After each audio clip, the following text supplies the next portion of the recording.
व्यापारको दुनियाँमा हैन सबैभन्दा गाह्रो निर्णय के हुन्छ?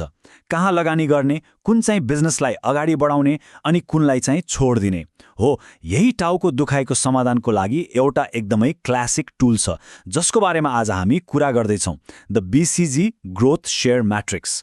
ल सुरु गरौँ है त। ल एउटा प्रश्न है, एउटा तारा, एउटा दुहुनो गाई, एउटा प्रश्नवाचक चिन्ह अनि एउटा कुकुर। यी चारवटा कुरामा के चाहिँ कमन होला? सुन्न त कस्तो नमिलेको जस्तो लाग्छ हैन?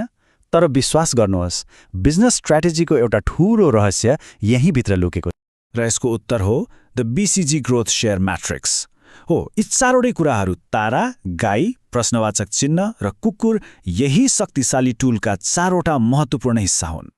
र यो कुनै नयाँ कुरा होइन। सोच्नुहोस् त, 50 वर्षभन्दा बढी भइसक्यो यसले संसारका ठूला कम्पनीहरूलाई सही बाटो देखाउँदै आएको। ल अब यी अनौठा नामहरू तारा, गाई, कुकुर, यिनीहरूको पछाडिको कथा के हो त?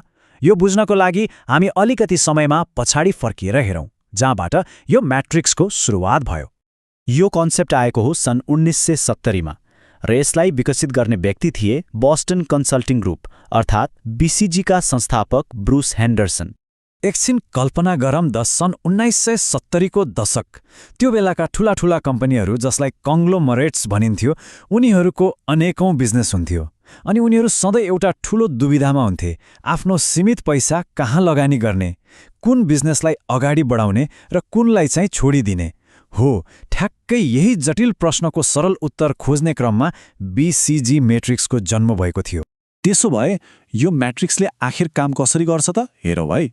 यसको सबैभन्दा राम्रो कुरा के हो भने यो जति सरल देखिन्छ नि, भित्र त्यति नै शक्तिशाली छ।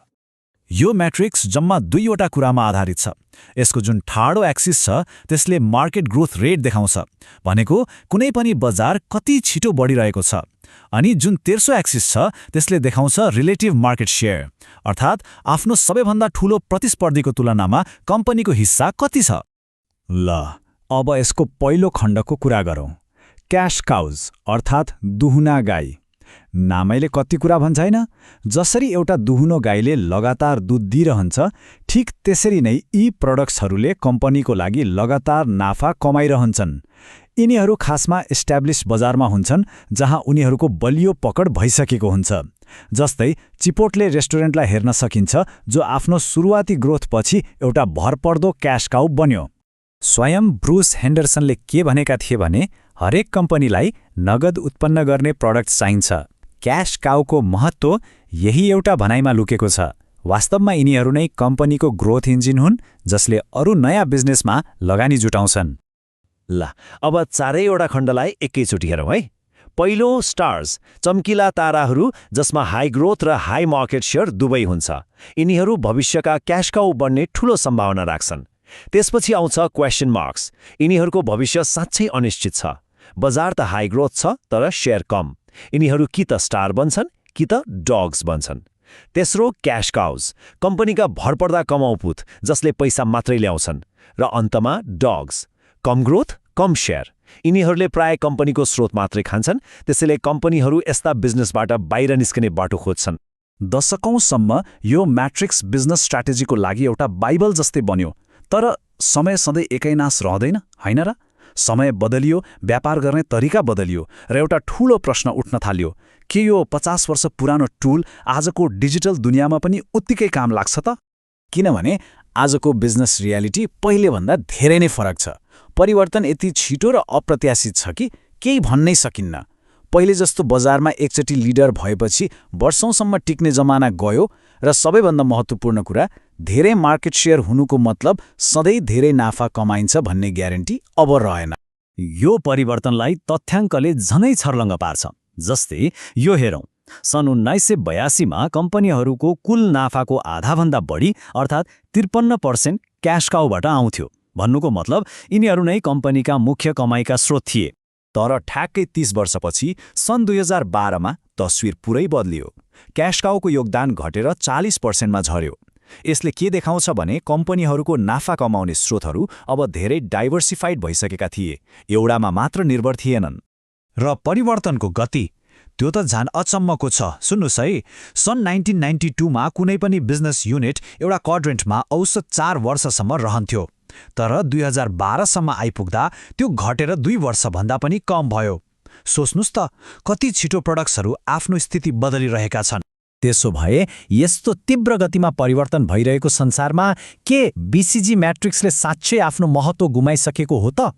के यसलाई अब एउटा पुरानो सिद्धान्त भनेर इतिहासको पानामा थन्क्याइदिने बेला आएको हो? यसको सिधा उत्तर हो छैन। यो म्याट्रिक्स काम नलाग्ने भएको होइन, तर हो यसलाई हेर्ने र प्रयोग गर्ने तरिका भने पक्कै पनि फेरिएको छ। कसरी फेरियो भन्दा, आज यो म्याट्रिक्सलाई एउटा स्ट्याटिक एनालिसिस टुलको रूपमा मात्र हेरिँदैन, बरु यो स्ट्राटेजिक एक्सपेरिमेन्टेसन अर्थात् रणनीतिक प्रयोगहरूलाई म्यानेज गर्ने एउटा डाइनामिक साधन बनेको छ। यसको सबैभन्दा राम्रो उदाहरण सायद गुगल हो। गुगलको कम्पनी दर्शनै के हो भने नवीनता र पुनरावृत्तिको माध्यमबाट राम्रा कुराहरूलाई अझै राम्रो बनाउने। उनीहरूले आफ्नो बिजनेस पोर्टफोलियोलाई ठ्याक्कै यही नयाँ सोचले म्यानेज गर्छन्। गुगलको पोर्टफोलियोलाई नै हेरौँ न। उनीहरूको एडवर्ड्स एउटा बलियो क्याश काउ हो जसले पैसा कमाउँछ। एन्ड्रोइड एउटा चम्किलो स्टार हो जो बढिरहेको छ। अनि उनीहरूसँग गुगल ग्लास र ड्राइभरलेस कार्स जस्ता कैयौं क्वेशन मार्क छन् जुन भविष्यका सम्भावना हुन्। गुगलको स्ट्र्याटेजी नै यही हो, धेरै क्वेशन मार्क्समा थोरै लगानी गर्ने र जसले साँच्चै सम्भावना देखाउँछ त्यसलाई स्टार बनाउन दिल खोलेरै लगानी गर्ने। त्यसो भए आजको जमानामा यो म्याट्रिक्सलाई सफलतापूर्वक प्रयोग गर्न कम्पनीहरूले के कुरामा ध्यान दिनुपर्छ त? आउनुहोस् यसका केही मुख्य सिद्धान्तहरू हेरौँ। आजका कम्पनीहरूले मूलतः 4 कुरामा ध्यान दिनै पर्छ। पहिलो, एक्सेलरेट अर्थात् आफ्नो रणनीतिको गति बढाउने। दोस्रो, ब्यालेन्स पुराना स्थापित बिजनेसबाट कमाउने र नयाँ आइडियाजमा लगानी गर्ने बीच सन्तुलन कायम गर्ने। तेस्रो, सिलेक्ट कुन क्वेशन मार्कमा लगानी गर्ने र कुन डगलाई हटाउने भनेर कडा निर्णय लिने। र चौथो, मेजर यी सबै प्रयोगको दर र त्यसको आर्थिक प्रभावलाई निरन्तर नापिरहने। अन्तमा कुरा घुमेफिरी फेरि ब्रुस हेन्डरसनकै मूल विचारमा आएर टुङ्गिन्छ। उनले भने जस्तै एउटा सन्तुलित पोर्टफोलियो नै सफलताको अन्तिम साँचो हो। र यो कुरा आजको अनिश्चित संसारमा सायद पहिलेभन्दा झनै बढी सत्य छ। अब जाँदै एकछिन सोचौँ त, यदि यही शक्तिशाली टुललाई व्यक्तिगत जीवनमा लगाउने हो भने आफ्नो सिप वा आफूले गरिरहेको प्रोजेक्टहरूलाई कुन खण्डमा राख्न सकिन्छ होला? केही स्टार्स छन्, केही भरपर्दा क्याश काउस वा धेरै क्वेशन मार्क्स छन् जसको भविष्य बनाउनु छ? यो प्रश्नमा विचार गर्न लायक छ होइन त? We count every blessing.